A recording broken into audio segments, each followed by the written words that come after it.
আসসালামু আলাইকুম। দেখেন আপনাদেরকে পুরো দেখাচ্ছে আজকে আমাদের আলু ক্ষেতের ভিডিও।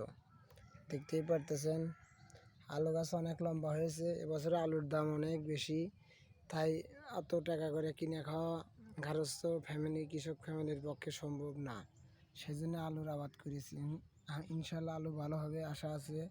আপনারা সবাই কীরকম আছেন জানাবেন, আর কীরকম আপনাদের আলু হয়েছে এবছরে সবাই জানাবেন। কিন্তু দেখতেই পারতেছেন আপনাদেরকে পুরো ভিডিও দেখাচ্ছি।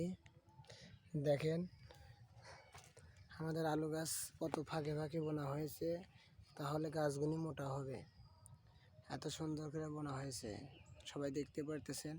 আপনারাও সবাই এরকম করে বুনবেন, তাহলে আলু গাছ অনেক বড় হবে, আলু গাছ মোটা হবে, আলু ভালো ধরবে।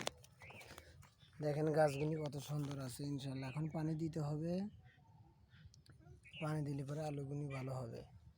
সবাই ভালো থাকবেন।